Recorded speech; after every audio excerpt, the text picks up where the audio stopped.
All right, we are live on YouTube and I'm letting everybody in.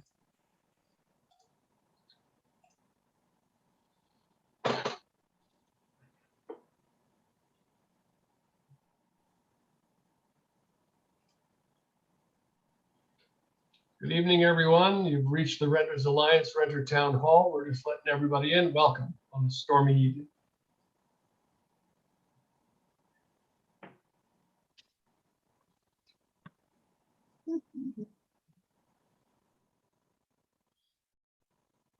On Zoom meetings, it takes a few minutes for everybody to actually get in the door. So we'll wait a couple of minutes, but welcome everyone. Hope everybody's safe and sound.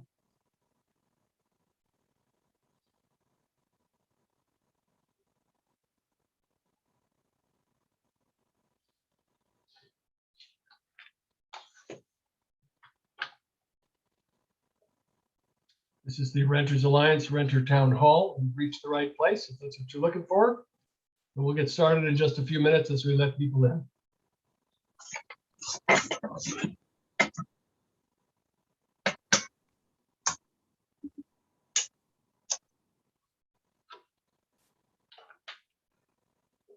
Usually like to wait till we get a critical mass, so we'll wait till we hit 40. How's that? I trust we'll get there. If we don't, we'll start anyway.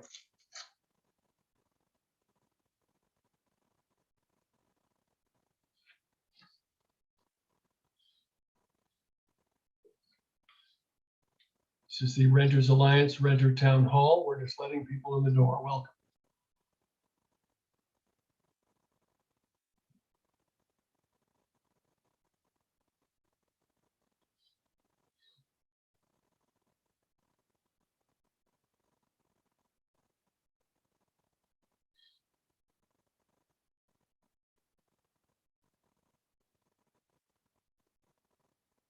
All right, well, it looks like we've exceeded our 40 number and people are still coming on, but I guess we'll get started. We've got a full agenda this evening.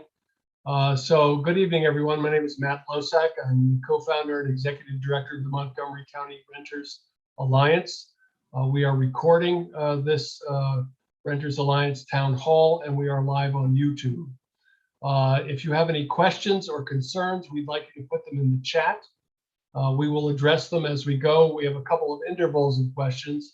The first will be after we have discussion with the Office of Landlord and Tenant Affairs and with code enforcement. And then after we have a information and discussion with Health and Human Services on the rent relief program and other issues involved with Health and Human Services and renters. Let me start by introducing our panelists. First, our staff member, Reese Murphy, who's been working with us this summer, knocking door to door on renters and making sure they know about rent relief programs. With Rosie McCray Moody, the manager of the Office of Landlord and Tenant Affairs. Frank Demaray, who's double, triple tasking this evening, probably on another town hall right now as well, but is the deputy director of the Department of Housing and Community Affairs. Alana Branda, who's a manager and supervisor and overall grand poobah in Health and Human Services, who is here with us this evening.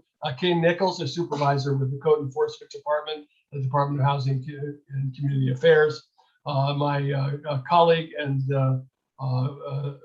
vice chair of our board, Chris Perry. And to give us some opening remarks, my colleague and friend and fellow board member, Brandy Brooks. Brandy, would you like to say a few opening remarks? Thanks so much, Matt. And hello, everyone. Thank you so much for joining us on this webinar. I actually want to begin with a moment of silence and acknowledgement.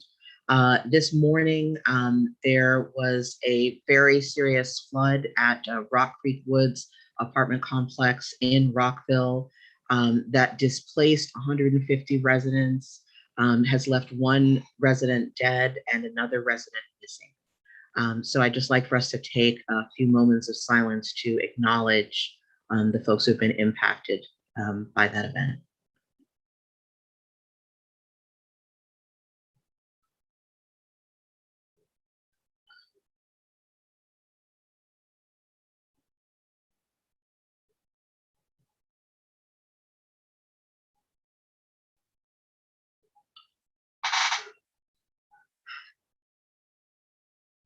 Thank you all for taking that moment.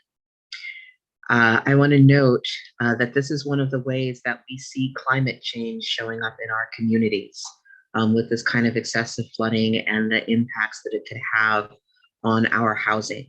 It's one of the reasons why it's so important for us to connect the fights for climate and environmental justice to the fight for housing justice and renters' rights, and to continue to understand these things in concert. As we get into our webinar today, I want to note, and again, I want to acknowledge that these continue to be deeply challenging times for renters in our county. Many folks are struggling and have been struggling for over a year and a half. And one of the things that we know is that many of the different kinds of levels of support that people have needed over that time have not been getting to our communities fast enough. And I want to acknowledge that, because at the same time that we will absolutely be talking tonight about the resources are available and giving updates on how those resources are getting out to community members, I still want to make sure that we are acknowledging the folks who have already been evicted or who have self-evicted, the folks who have been waiting to receive assistance at the local and state level, and who often don't know how they're going to make it through the next week, let alone the next month. This has continued to be a serious crisis that has affected thousands of people in our community. And I just wanted to make sure that folks know, as they're listening, that we have heard so many of the stories of folks who come and contact us and tell us about the struggles that are happening. And we remain committed as the Renters Alliance to ensuring that we advance the right of renters to stay housed in our county. And I see a question, we'll be talking about this later, about the process of getting money out to the people who need it, and where Montgomery County is relative to other jurisdictions. So thank you for that question. Our priority as the Renters Alliance is to make sure that renters are getting the support that they need in a timely manner. I do want to give appreciation to the Department of Health and Human Services and the Sheriff's Department, who've been doing work with local advocacy organizations to connect with renters who have applications in for rent relief and have also received an eviction notice, so that we are making sure to try and catch those folks and get relief out to them before they have to go through that eviction process. And at the same time, we know that actually the best time to provide assistance to folks is well before they reach that red and white notice, or well before they end up in court. We want to make sure that folks have access to counseling about their rights, to guidance to help them navigate the different programs that are available, and to support in completing these applications. These are very stressful processes for folks when you are in the middle of an eviction and not knowing about your housing security. And we want to make sure that people have early support so that they can navigate those processes and continue to stay in their homes with their families. Because we know that what happens when folks don't get this support is a lot of times we are seeing people basically self-evict out of fear of what's going to happen, and the belief that they don't have resources to address these issues, or not knowing how to show up for an eviction hearing because they don't know how to prepare and are afraid of what will happen. We also want to make sure that our government agencies have the resources that they need to get relief to renters quickly. We definitely support making sure that we are funding the number of staff that we need to keep processing these applications. As we've seen the increase in money being able to go out the door, we want to continue to see that happening and getting to the renters who need it in a timely manner, as well as making sure that any barriers around the processing of information are removed, so that we don't create obstacles either for renters or for administrative staff.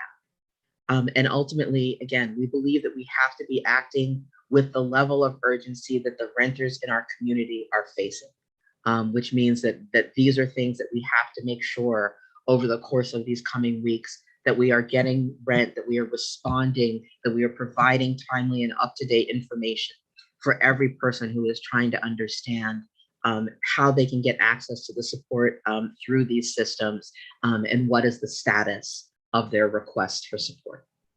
I want to acknowledge and thank all of the different folks from our government agencies who are on the call today to answer questions, as well as acknowledging our Renters Alliance staff who helps keep us going, and my fellow board member, Chris Perry. thank you all so much for being here, and we look forward to getting into the conversation. Thanks, Brandy, and thanks for being on our board. All right, with that, why don't we get our teeth into the issues at hand? We all know, sadly, that the Supreme Court decided against maintaining the Centers for Disease Control eviction prevention orders.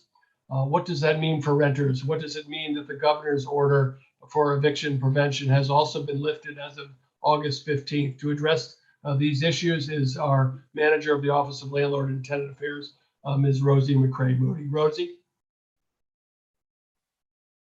Hello, everybody. My name again is Rosie McCray Moody from the Office of Landlord Tenant Affairs. First thing I want to tackle is the Center for Disease Control order that has been,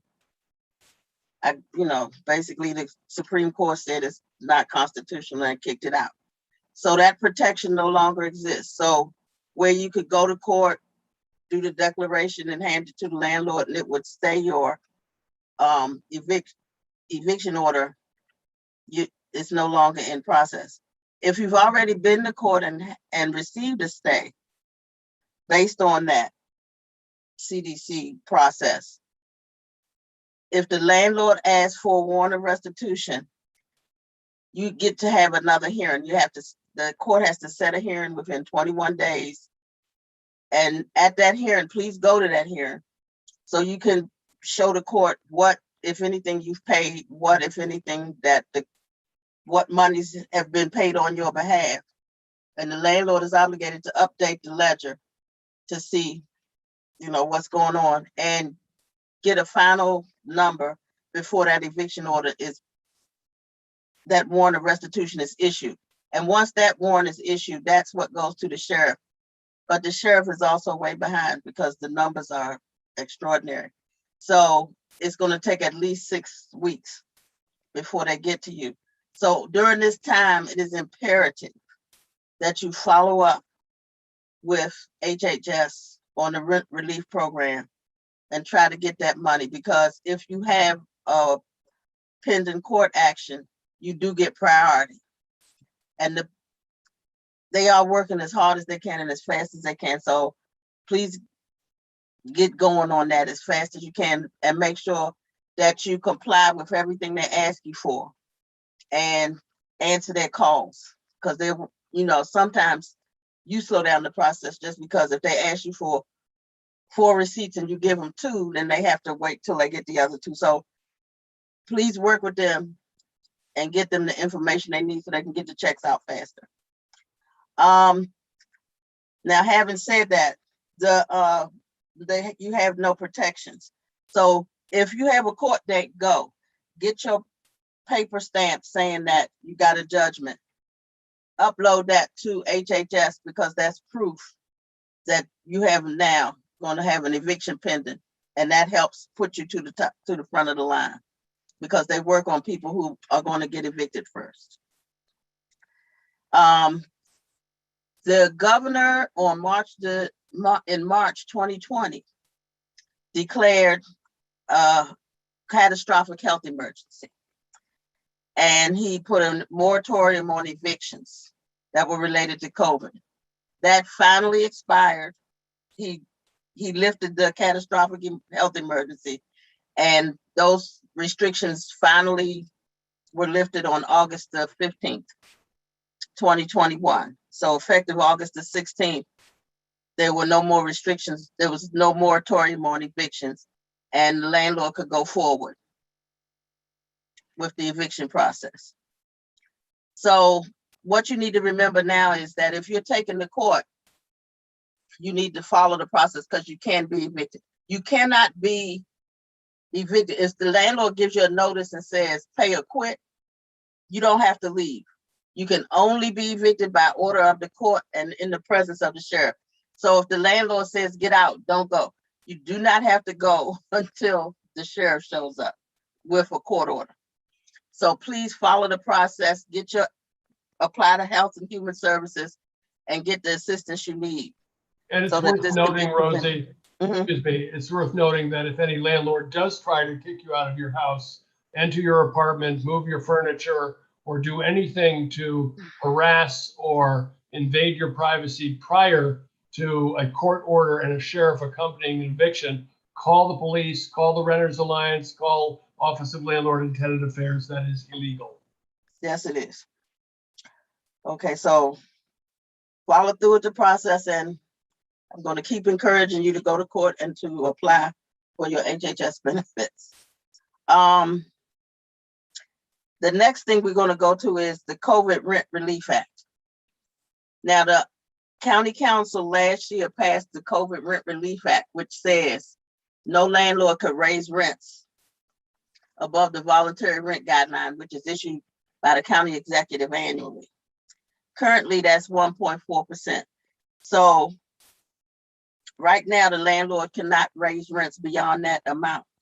But the COVID Rent Relief Act was tied to the governor's catastrophic emergency. Once the emergency ended, at 90 days after the end of the emergency, landlords are allowed to raise rents beyond the voluntary rent guideline. So the emergency was over effective August the 16th, midnight, 12:01 on August the 16th. So as of November the 15th, a landlord can issue you a notice of rent increase that is exceeds the 1.4% guideline. But that notice has to comply with the law. So that notice has to be given, it has to give a 90-day notice, and it should coincide with the rent payment cycle. So if your rent is due on the 1st, even if he gives you a notice on November the 15th, it starts counting December 1st. So December, January, February, your rent wouldn't go up until March the 1st. Rosie, can I expound on that a little bit? And, as always, correct me if I'm wrong.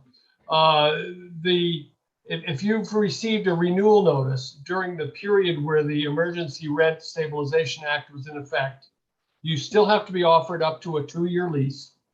Yeah, and right. And the 1.4% must apply to both of those years. It applies to the renewal notice, not to the second year may be beyond this law, but the renewal notice is in effect. The law is in effect within the time of the renewal notice.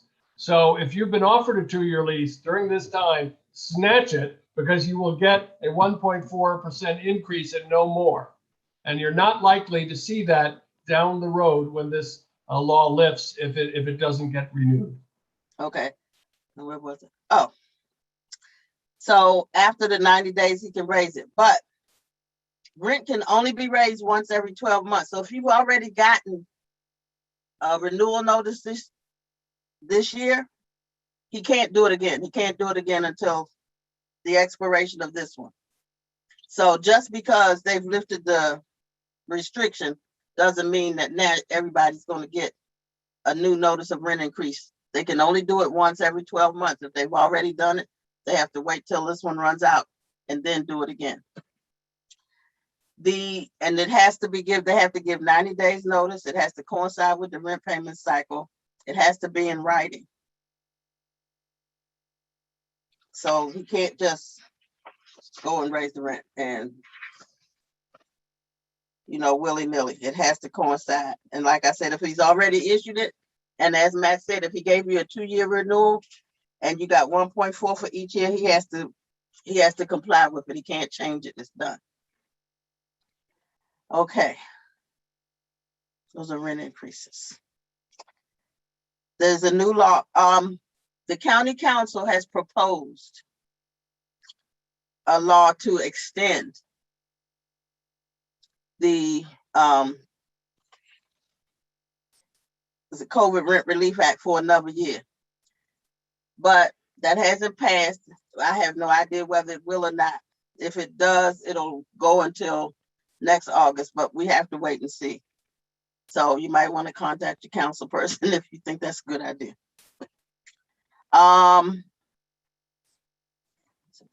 Evictions. What else? Effective October 1st, the landlord has to give you a 10-day notice before he takes you to court. So it used to be your rent was due on the 1st, on the 2nd, they could take you to court. They can't do that anymore. They have to give you a 10-day notice before they take you to court for unpaid rent. It's a notice that will come directly from the court, and it's called, let's see, the notice. It is notice of intent to file a complaint for summary ejectment. And it tells the date of and method of the notice, how much rent is due, what time period it covers, and it has to tell you that the landlord will promptly provide an itemized accounting of debts and credits on request. So the landlord can't say, well, I'm not going to give you your ledger. If he sues you, he has to give you this notice of intent to file a complaint. And if you have a question, he has to answer it. He has to give you that documentation. And that's effective October 1st, 2021. So that's, you know, in about a month. So we'll see how that goes. So that might kind of dribble in, but it is the law now. And the law says that if you are low or moderate income, you're entitled to legal counsel on failure to pay rent cases. But the law also says that each locality has to figure out how to fund that. So right now, legal aid is available. And the Self-Help Center of the District Court now has live attorneys in the courthouse. So if you go to court and go to the clerk and ask to see the attorney, an attorney will speak with you. They don't have a large enough staff to defend you, but they can tell you your rights. And there's a self-help number that you can call and speak with a live attorney daily. So this is good information to have. And all of this is posted on our website. And the lawyer is pretty good. Legal aid is still there. They're still around. And so you should still call them and to get help. So there are some legal defenses, and it's the homeless, what is it called? The Homeless Prevention Project? Something like that. But they have attorneys as well. So they are legal. The Homeless Representation Project. Yeah, homeless representation. So you do have lawyers around to work with you. So please keep that in mind so you don't have to kind of go in court and be so scared. You do have help if you request. You may not have as much help as you'd like, but there is some. Rosie, can I go back to the renewal notices, which I think are also important? If you receive a renewal notice, we're getting a lot of complaints about this, where you might have received a renewal notice where you got a 1.4% increase the first year, but a 5% increase in the second year. Renewal notices. File a complaint. Right. Because that's illegal. They can't do that. That's right. But renewal notices, as maybe Rosie can explain, have certain elements that are required to be in them by law. And if the renewal notice doesn't contain those elements, including this emergency requirement of 1.4%, then the renewal notice is what Alton will call as defective. And so if you've had one that you got 5 months ago or after April 25th, that doesn't include these elements, it's defective. And it is our understanding that any increase that you paid over what you were required to be paid should be credited back to you, and a properly formatted renewal notice should be reissued 90 days prospective. Am I wrong, Rosie? You have to get credit and they have to issue you a proper notice. So you, if you got a renewal after April 25th, 2020, in it, both years have to be the same. They have to be the voluntary rent guideline, whatever it was. It was 2.6 and then it changed to 1.4. So whatever the voluntary rent guideline was, it has to be that. It can't be the voluntary rent guideline the first year and some strange number the second. And what are the other elements? They have to give you how much your current rent is, what the your current rent is. So if they're telling you your current rent is such and such, and your new rent will be, if they give you 1.4 for each year, that basically covered it.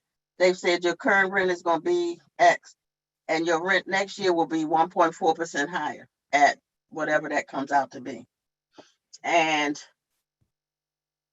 the general information, there should be a phrase in your lease that says that.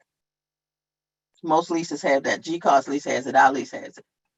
And it should We'd say have how to get look, in but touch with landlord tenant. if you have any questions, please call the Office of Landlord Tenant and let us look at it. Because if they've made a mistake, we will call them on it, and we will make them refund the money if they've overcharged you.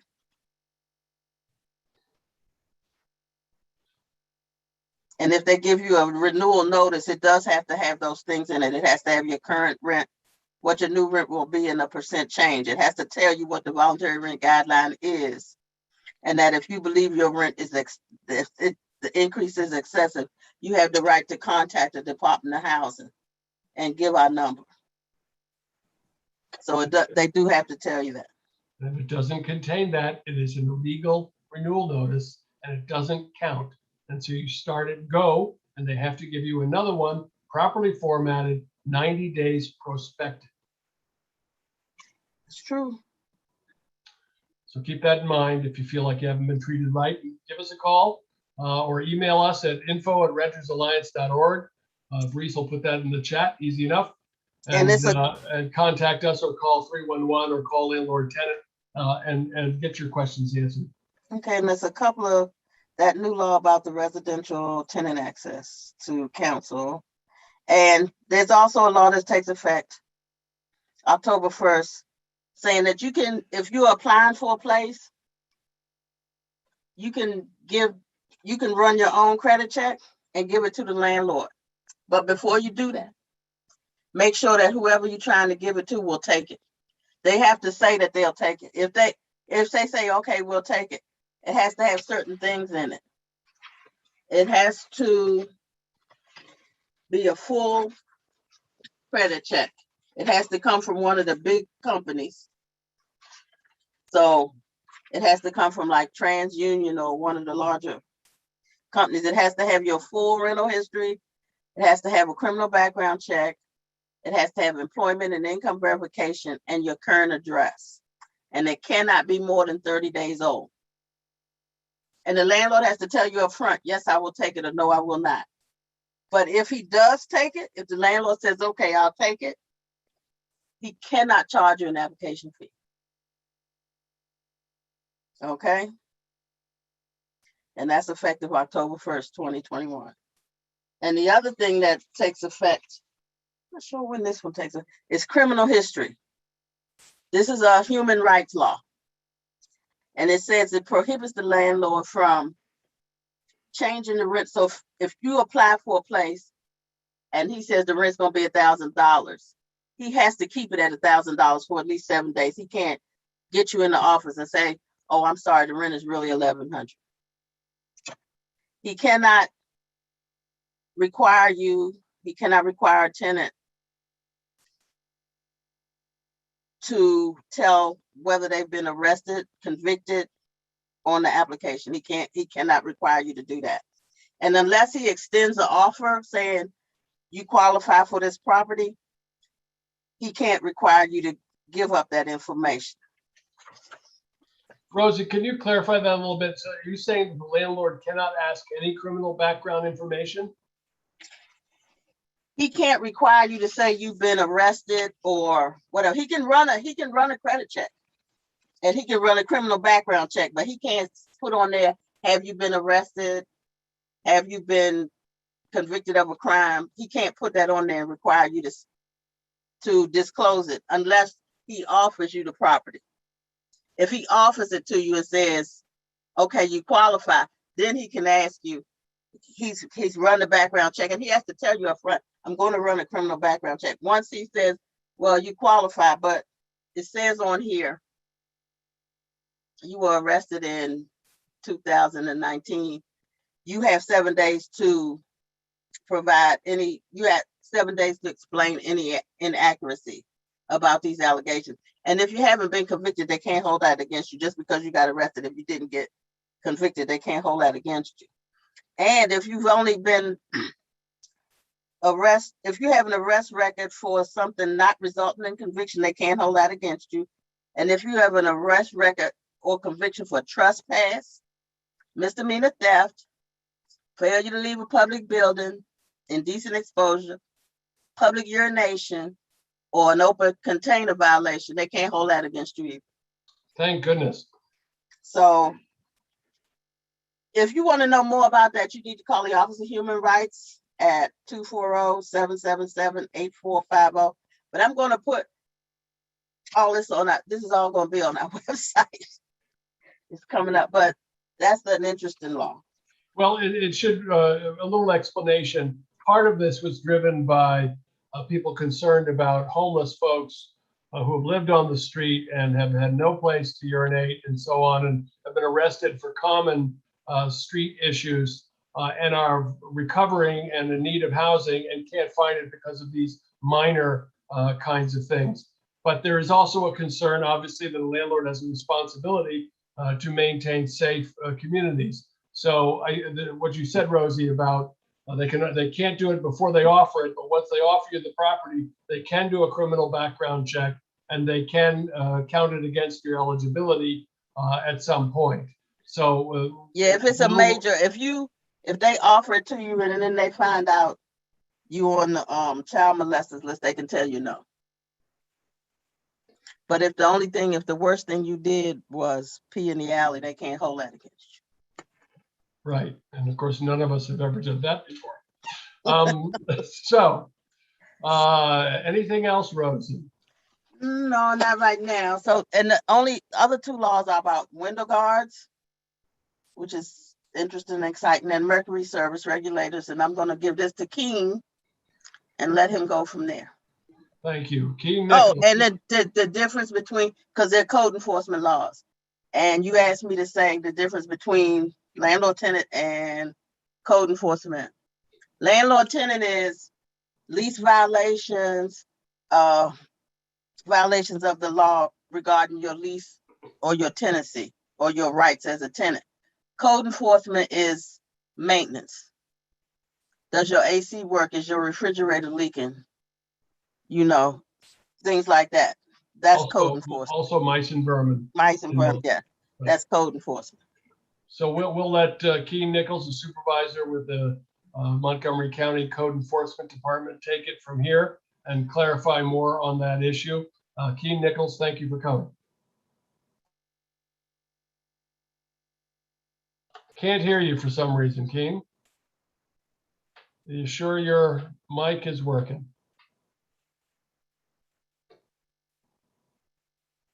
Still no. Keep trying.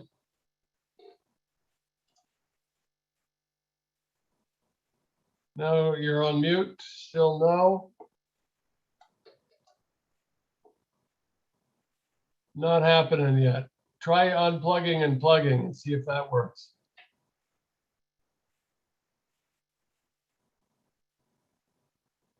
Or is this just your way of increasing the excitement?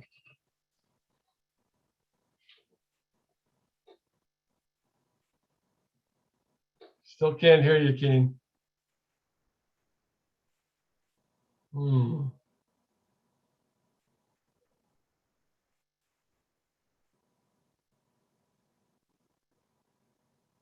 Working on it.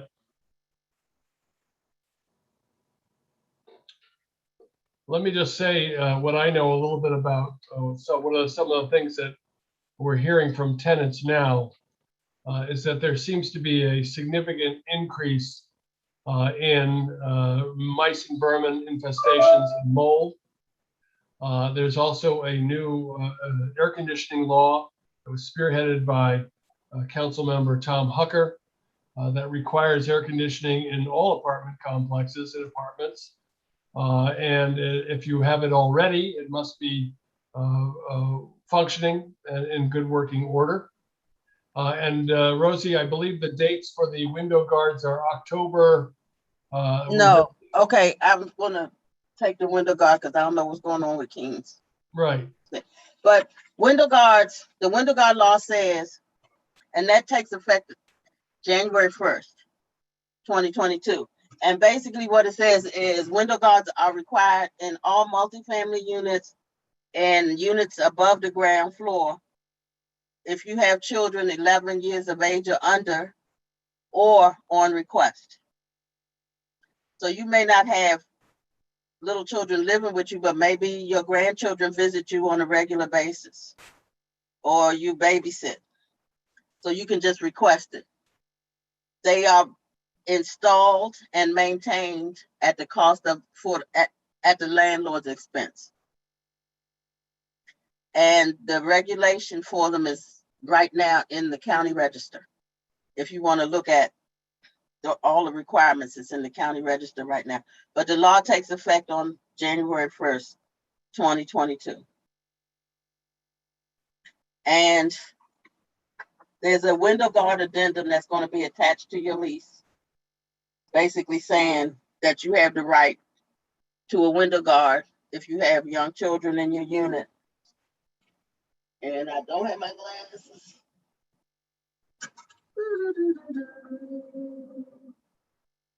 And your landlord's responsible for maintaining it. And if there's any problem with it at all, you need to report it right away. If it breaks or if it's not working properly, you need to let the landlord know right away. And he's obligated to fix it at his own expense. It's not you're not responsible for it. You're not responsible for putting it in, taking it out. It's all up to the landlord. But if it's in your window, leave it alone. If you have a problem with it, absolutely call the landlord, because it's his. It's his thing. It's his total responsibility. Then you don't have to have children in your unit to decide you want one there. Tina, you're up and running? Can you hear me now? We sure Hey. can. Okay. Yeah, I don't know why that happened. My apologies, everyone. Call code. So I don't know what she's shared about the window guard law. Sounds like was she just talking about that? Yes. Okay. Yeah. So I don't know if I would be redundant. I will say that we have finished the executive regulation that spells out the specifications of what is acceptable, what's not. It was quite a process, but we followed a little bit of what New York and some of these other jurisdictions. I think Minnesota was the first one that came out with them. But we will be, in meetings with the, I believe, the Fed committee, looking at this executive regulation in the next month, I believe. And the law goes into effect January 1st. I think Rosie probably mentioned that too. I won't say if there's anything, if anyone's got any questions about it, let ask me and I can share. But I think she, as far as code in general, just share, first of all, like a little update, and I'm sorry if I'm looking up because I've got two screens here, a little bit about this apartment at Twin Brook, where the water damage was at. There were a total of 12 units, looks like, that were affected that we had to condemn. So those were condemned, and all the tenants, to my knowledge, have been relocated.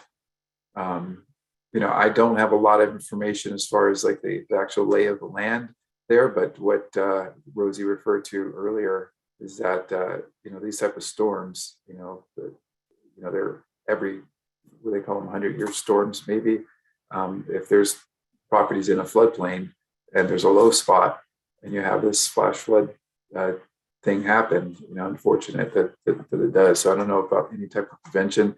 I think any kind of investigations will come if there needs to be, from the Department of Permitting Services, engineers, those folks over there.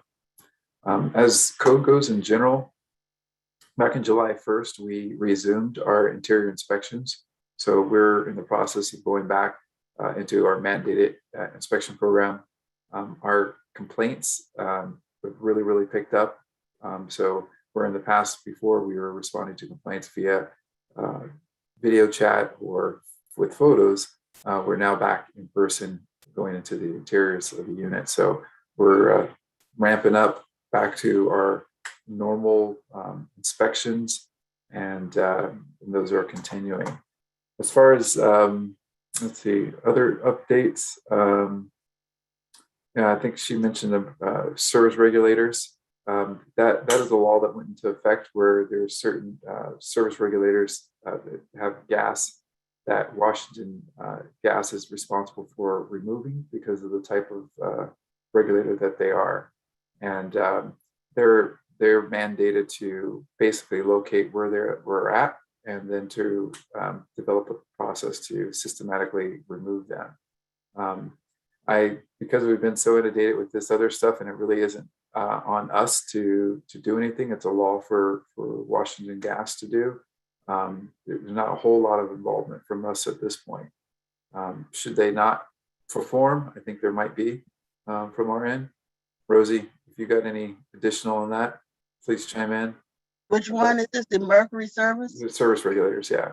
Well, it's basically, you know, it's buildings built prior to 1968, and it's Washington Gas. They have to take a pic. The people have to take a picture of it, send it to Washington Gas, and if it's defective, Washington Gas is going to replace it. And then once it's replaced, the landlord has to send you a notice saying this is what has happened. Not just effective, but antiquated. If it's an old system, Yeah. right? And it has to be updated to the new system because the old systems had vulnerabilities that we had seen in the Flower Branch explosion, for example, that prompted this. Right. Yeah. So looking at there is a notice that they have to send you. Once if it's replaced, the landlord is obligated to send you a notice, and we're going to post that on our website. Thank you, Rosie.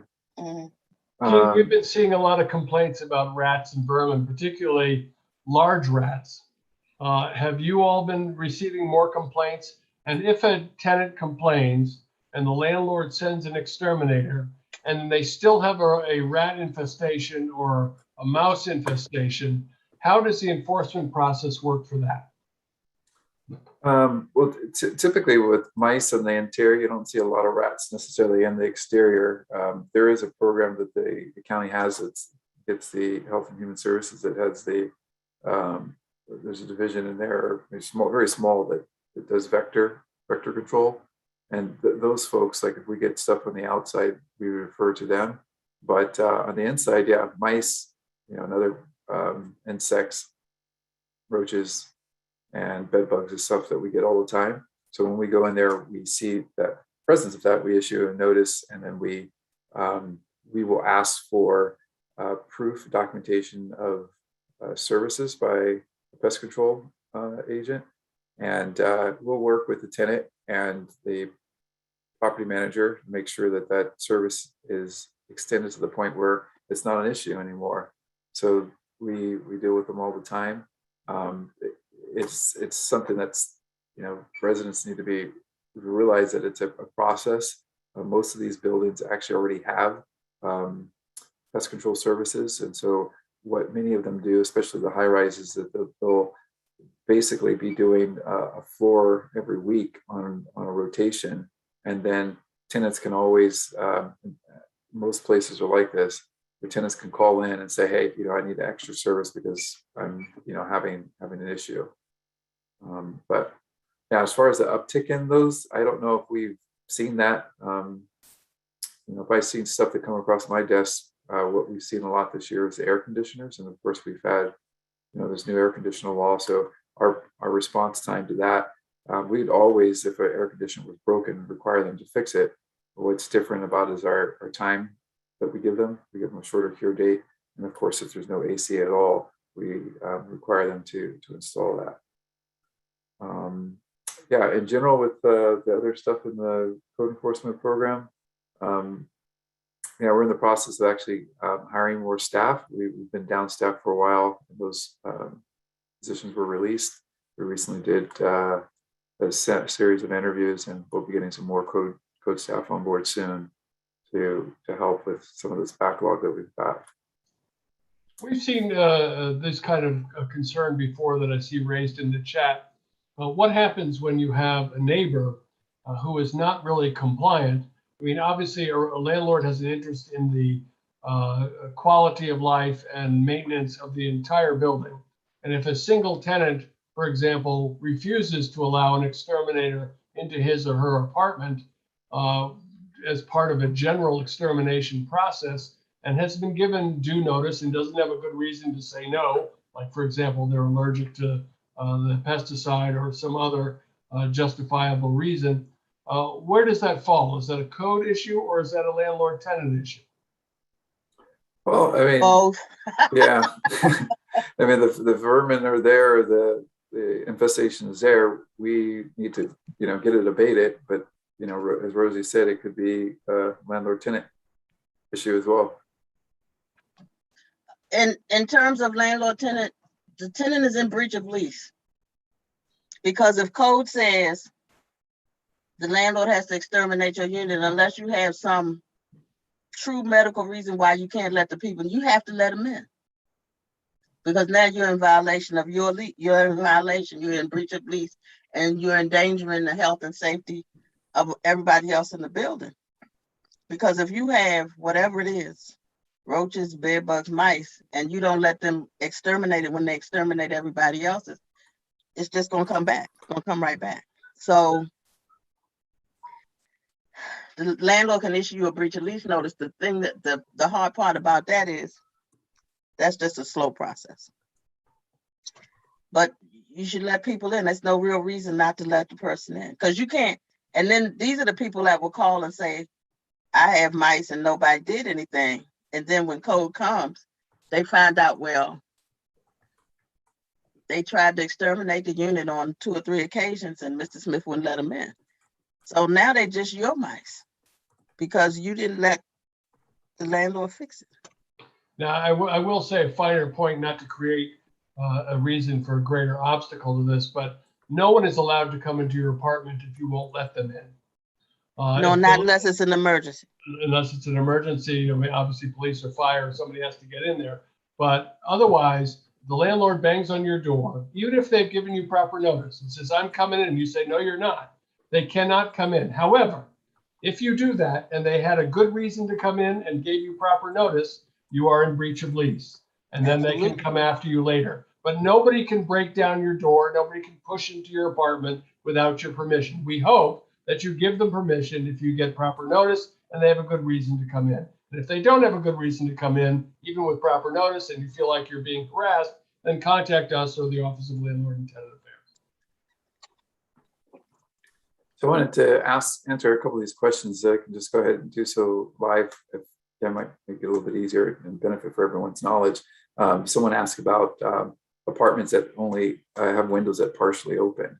The bill or the executive regulation that governs the type of window guard specifies that window stops are okay. So there are buildings out there already. Many high-rise already have this situation where the window will only open 4 inches. As long as it's not more than 4 inches, those type of installations would work, provided that they make the specifications as far as strength goes. But many of those already do that have those. Someone asked about, let's see, grab bars in senior buildings. I responded in the chat saying that it would depend, on the type of construction and the building.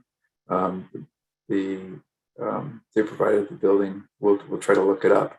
It would be permitting services that would, have that information, but we could try to find that out. So I've got that. I'll follow up.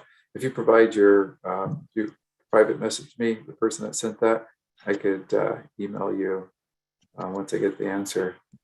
And let's see, is there anything else? That's all I could see there for a code issue. Well, Kid and Rosie, thank you. We will continue. If you would all please continue to answer questions in the chat as they come up. I think some of the other questions that pertain to the rent relief program, and so we should probably move on to that now. And so Ilana Branda, who's a supervisor with the Health and Human Services Department, who is overseeing and managing the rent relief program. Ilana, are you ready for us? There she is. Sorry, I was typing an answer to one of the questions in the Q&A. We knew you were working. Only one screen at a welcome, time. Ilana Branda, please, where are we? Thank you. So as Matt mentioned, I'm Alana Branza. I'm the Deputy Chief with Services to End and Prevent Homelessness, housed within HHS in the county. And we have been overseeing the COVID rent relief program. So we started back in May of 2020 with our first round. We are now on round 3, utilizing emergency rental assistance funds through the Treasury Department to fund this round 3.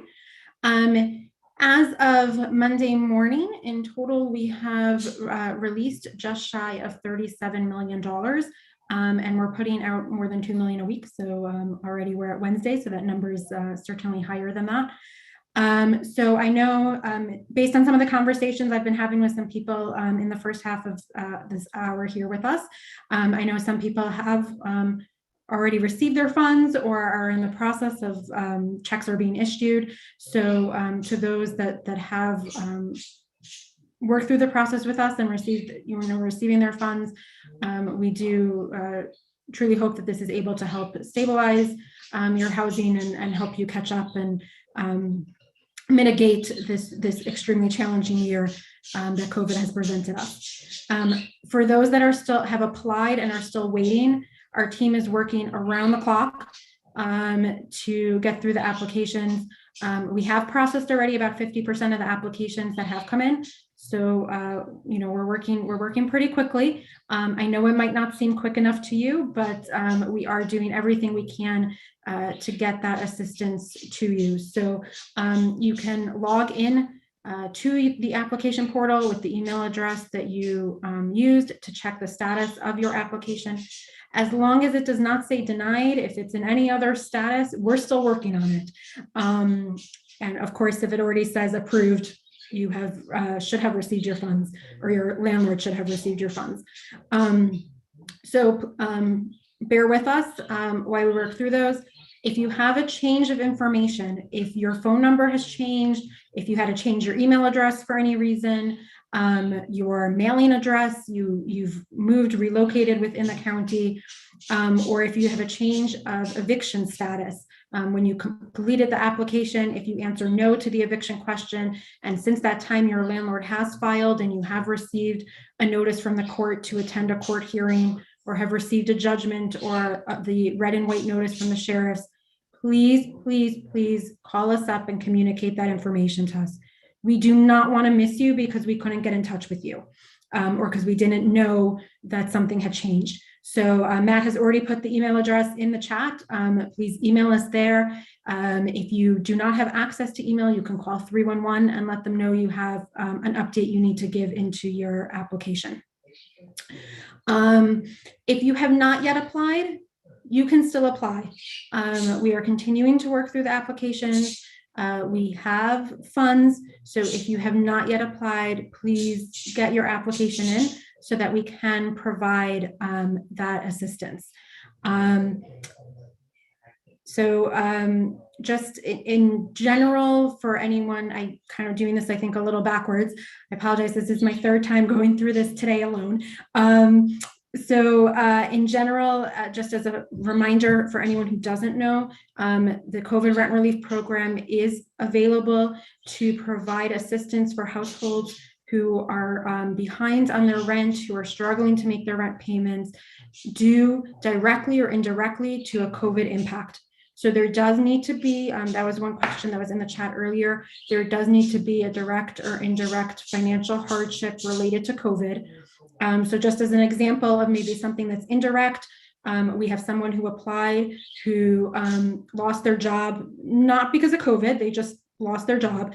But when they went to apply for unemployment, it was discovered that someone had fraudulently applied for them trying to get pandemic unemployment. And so they can't access their own unemployment because someone else, had done that. That's an example of just an indirect COVID impact. A direct, of course, is usually more easier, whether there was a wage earner who unfortunately passed away from COVID and has left the household challenged, if you had to give up your job because you had minor children and you needed, daycares were closed, schools were virtual, and you needed to be home. So if you have a COVID impact, this program is for you. We can provide generally up to $12,000 in total of COVID-related assistance.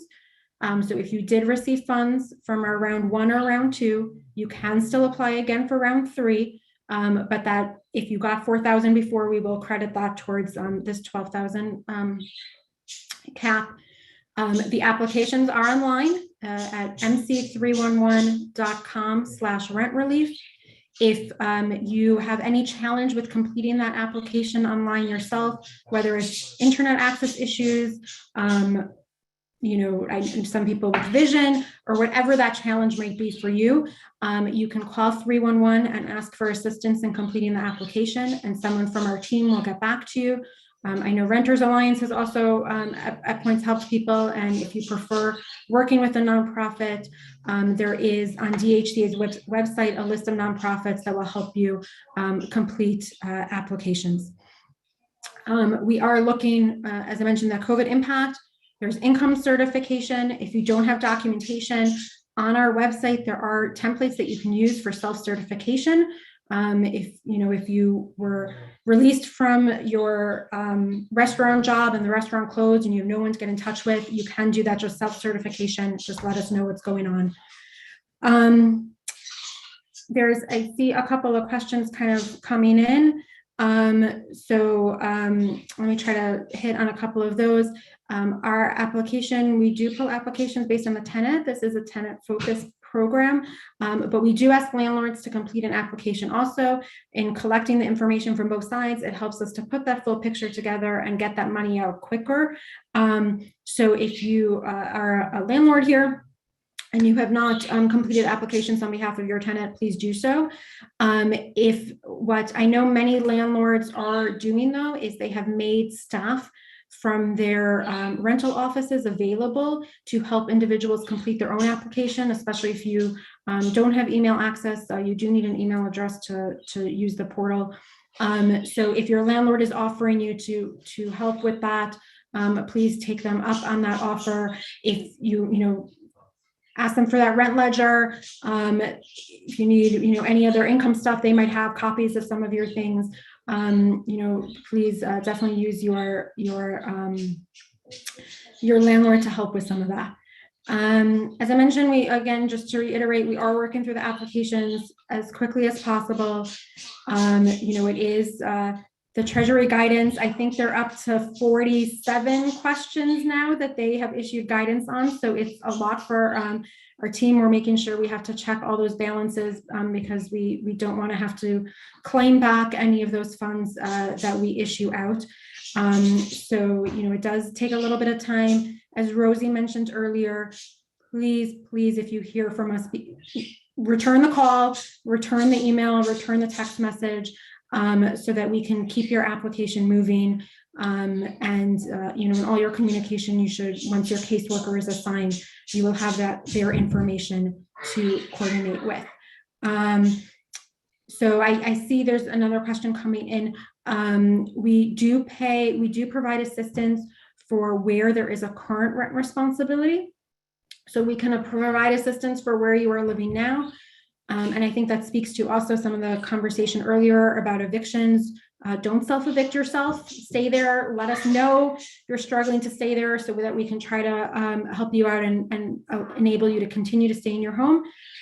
Or if you have determined that even with the assistance that we provide, that this housing is not a sustainable option for you, and want to identify alternative housing.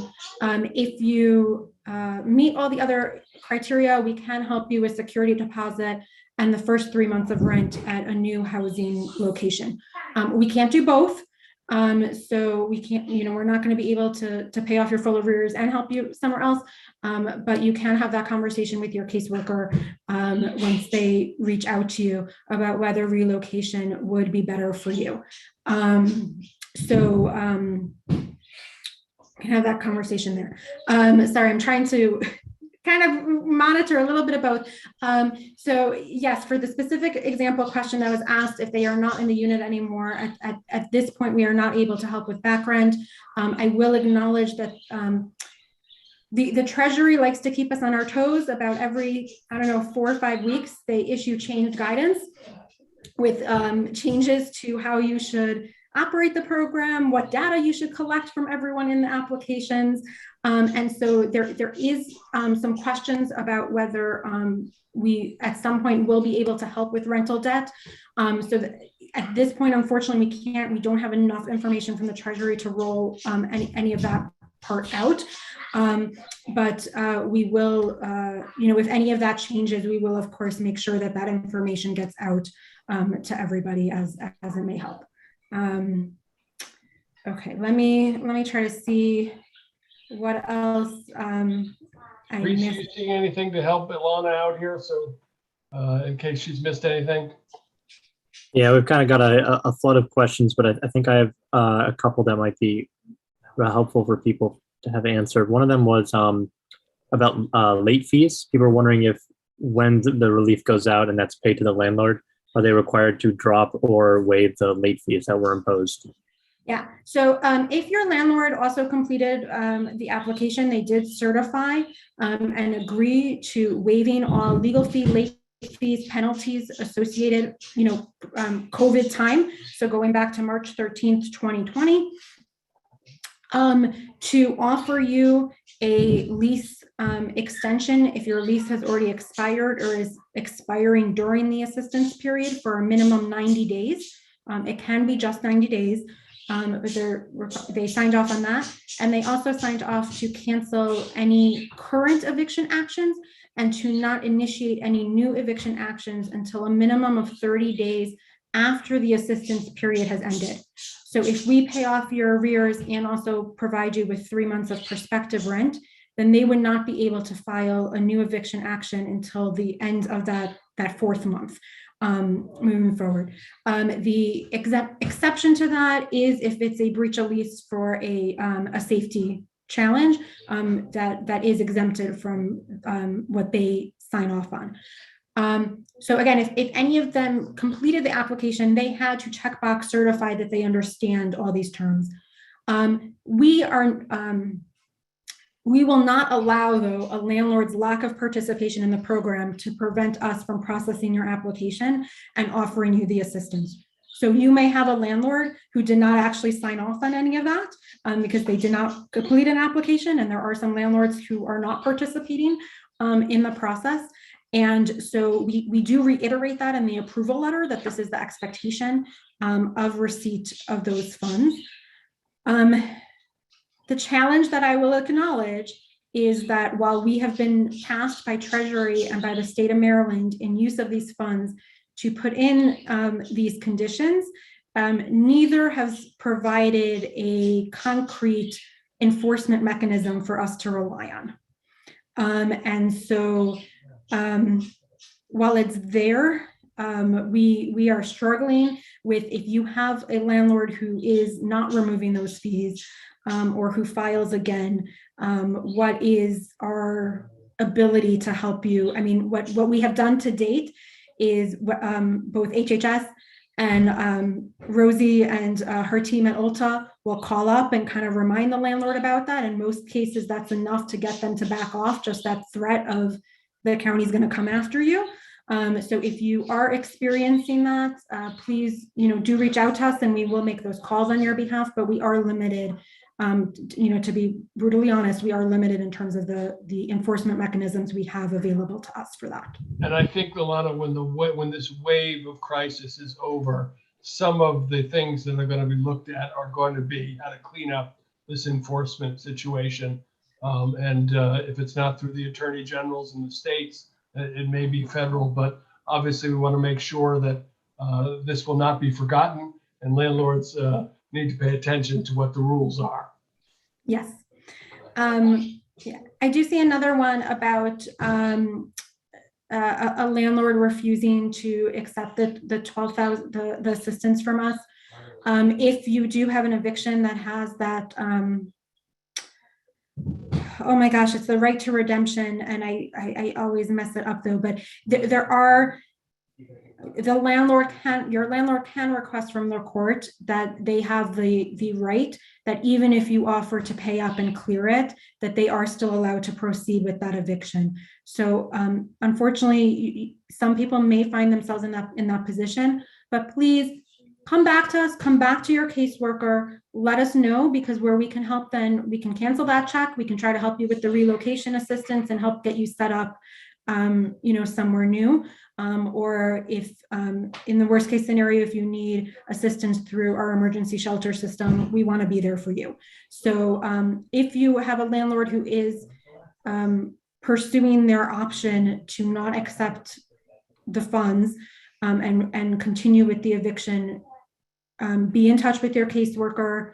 If you've lost their information, just email us at that HSS, and we will get someone to touch base with you so we can look at relocation funds or other assistance we can provide. Rosie, can we clarify that a little bit? My understanding is if you have a judgment against you 3 times in a 12-month period, a landlord has a right to foreclose, whether Yeah, if that, on that fourth filing, on that they fourth can time. hit the button that says no right of redemption. No right of And fill redemption. in all the different times that you had judgments in that time But if period. this is the only time and you come up with the money, whether it's out of your own Then they have pocket to or take HHS, then they have to take They that have money. to. And if there's a problem with that, then we would urge you to contact us or the Office of Landlord and Tenant Affairs to square that away. Ilana, were you talking about some other right to refuse funds that we don't know about? No, I think No, it's she's exactly talking what about you're saying. no right of redemption. Right, the no right to redemption. I would say though, in the other scenario you were giving, where just the landlord is just refusing and they don't have that right to no redemption, make sure you keep a copy of your approval letter. If you're concerned that your landlord might do this and you don't have a copy of your approval letter, reach out to your caseworker to ask for that, because the sheriff will not execute the eviction either if you can show proof that you have made good. And so if you can show, look, the county gave this money, the sheriff they will not process that eviction. So I hope no one's in the situation that day of you're trying to show that to the sheriff, but keep all that paperwork. So if there is a question, you have that documentation to show also. And there has been, as I mentioned, I'm not sure if I mentioned, but most of our checks, they do go directly to the landlord. And so you might not see that physical check, but if you are concerned that this is happening, you can ask your caseworker. We can get from our finance department a copy of that remittance. It does take us a little bit of time until they pull it out. But if you have a landlord who is refusing, is being challenging to work with, we can do that. I would also just say, if that is the nature of your relationship there, and again, you do want to maybe consider relocation to somewhere that is a better fit, let your caseworker know that also. Ilana, can you also, I know we're talking about the COVID rent relief program, but we're also getting a lot of people who are simply facing eviction, who are behind in their rent. Maybe it's not directly or indirectly related sufficiently to be eligible for this program because of COVID, but they're still facing eviction. What else is available at HHS to help those renters, and what are the limits of that support? Yeah. There was one other question I caught that I wanted to answer. Someone makes a comment about having applied in March of 2021 and not hearing back from us. We had no application open in March of 2021. So if you, this application round opened on April 14th. If you put yourself on a wait list or did anything before that, you need to submit a new application. We changed the software we're using to comply with Treasury requirements and to enable us to better expedite than how we were before. So we need you to reapply. To the question about other assistance, HHS has a lot of programs, and thank you for asking that. I want to make sure you know. If you are facing an eviction and there is no direct or indirect COVID-related financial hardship, you can still reach out to 311, ask for eviction assistance. We will assess. We do have funds for both paying off what is in that judgment, to stop that eviction, providing moving and storage assistance if that's what's needed, security deposit, and first month's rent assistance. I would also just touch on if part of the challenge that your household is experiencing is that stretch of trying to cover rent and utilities, if you have not applied for utility assistance through our Office of Home Energy Programs, I strongly encourage you to do that. There is income eligibility guidelines, and I will note for that program, because of the funding stream of it, there does need to be an individual in the household who is documented and legally authorized to be in the United States. It can be a minor child, but there does need to be someone. But the Office of Home Energy Programs provides a credit onto your electric and your heating and gas bill. So whether you use bulk fuel or Washington Gas or whatever. So it's a credit, and it will, whoever your supplier is, Pepco, will just draw down on that credit until it's done. You can apply for a new credit every fiscal year. So our new year opened July 1. So even if you just got a credit in March or April of this year, you can apply again. And many of you may have noticed, if you have been a recipient of OHEP programs since February of 2017, you might have noticed a large credit show up on your bills that you didn't even know was coming. But the state did use some of its federal dollars through the American Rescue Plan to pay off arrears on OHEP recipients' bills. So you might have seen a large payment that's just randomly popped up on your Pepco or Washington Gas bill. You can still apply for your annual credit through OHEP for that. I will note, I know water is the big one that people struggle with and doesn't have as many great programs. The state is working on rolling out a program with some of their additional American Rescue Plan funds to provide some water bill assistance. So as soon as we know more, we will, as soon as the state gives us the details on how to apply and access that program, we will make sure that you all have it also. If you have had someone who has experienced a death, whether because of COVID or anything else, we do have our burial assistance grants also. They're up to $650 to help defray some of the costs for the burial. Again, call 311 and just ask for that, and someone from our team will get back to you. Ilana, do you know if FEMA is still offering that too? I believe they still are. Last I heard, they were pretty backed up because they did, they rolled it out for the whole country in one day. But they will go back to the beginning of COVID. So if you have not accessed that assistance, and you did have someone that you paid for their funeral expenses who passed away due to COVID or COVID related complications, please do, I'll look in a minute and grab the website if no one else has already put it in. But there is a hotline number to call FEMA with to ask for assistance. And I believe they were giving up to like $9,000-$10,000. So they were pretty much covering the full cost. It is COVID specific. If it's a non-COVID, you can definitely come to the county for our, compared to that, relatively small assistance, but and anything we can do to help support, we're doing. So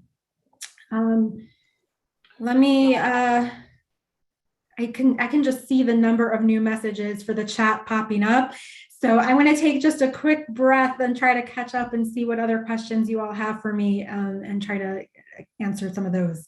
Well, we had on the agenda that now you would read Crime and Punishment, but since you've been talking all day, we'll give you a break and let you answer questions in the chat. Ilana, you're a font of information. Is there any other question from the panelists for Ilana before she buries herself into the chat? Then Ilana, thank you very much. We know you're working very hard. Whatever constructive criticism we give it with love, because we know what you're doing. We know how important it is. And we are working with our tenants all the time, and we feel it too. So thank you very much. Moving on, I think that We have covered a lot of ground here, and if there are any other questions or concerns, please raise them in the chat. We're happy to address them now. This webinar is recorded and it is on YouTube. If there's any part of it that you'd like to go back to, you're welcome to do so on YouTube and play it again and again if you like, looking at all of our fabulous faces. Other than that, I think I will just turn it to, I don't know if Frank Demarais is still listening in or able to join us. I'd like to say any remarks. Frank, can you hear us? Are you eating a submarine sandwich off camera? What are you doing? I think he might have been double booked, so he said I he know was he's gonna try to I know he's listen. triple booked. Frank, would you like to say a few remarks? With that offer, Oh, there he is. and to clear my name, I have appreciated that information that's been shared. And we always say we appreciate everybody that's attending here this evening. We are continuing to reassure all of our residents, all of our partners, we're open for business, available to you. There's a lot of questions that are out there, a lot of confusion. Please call, please contact us. Please follow up. The other thing is, please share what you learned tonight. We're still trying to reach the many hundreds and we believe thousands of residents who are struggling and behind on rent, who do not even know about the rental assistance. So we're really working every channel we can to get folks that information, as well as the information that if they are facing any distress or actions against them, to reach out and connect with the services that are available. So thank you very much for attending, and please share what you know with as many people as you do know. Thank you. So before I turn it to my board member, Brandy Brooks, for some final remarks, I just want to thank Frank Demarais, Deputy Director of Department of Housing and Community Affairs, Keen Nichols, who's working very hard, supervisor with Code, Ilana Branda for all of her work at HHS, Chris Perry, our vice chair of our board, Rosie McCray Moody, the manager of the Office of Landlord and Tenant Affairs, our hardworking and fast-moving Reese Murphy from our staff. And with that, even though we're facing some very serious challenges that we can't forget, and of course, the terrible tragedy this morning, to say some final remarks, is someone, people may not know Brandy, we know her, but she's been a community activist and a worker for advancing social justice for many, many years, and has been very active in Montgomery County. And that's why we invited her to our board, and she was eager to accept our invitation some years ago, and has been continuing to be an important voice for renters and renters' rights here in Montgomery County. So Brandy, some final words. Thank you so much, Matt. I really appreciate that. Thank you again, Rosie, Keen, Ilana, Frank. Thank you for all that you've been doing over the course of these many months to make sure that we get assistance and support out to our renters. Thank you so much, Reese, Matt, Chris, for all the work that we are doing every day. And again, as we wrap up, I want folks to know, many of us at the Renters Alliance, we do this not only because we believe in making sure that everyone has the right to housing, but because we are renters ourselves, and our family members are renters. I rent here in Kensington. I have family members who also rent in Kensington, in Aspen Hill, in other parts of Montgomery County. And so these issues are really critical and central for us in making sure that all of us have access to the resources that we need to stay here in this county.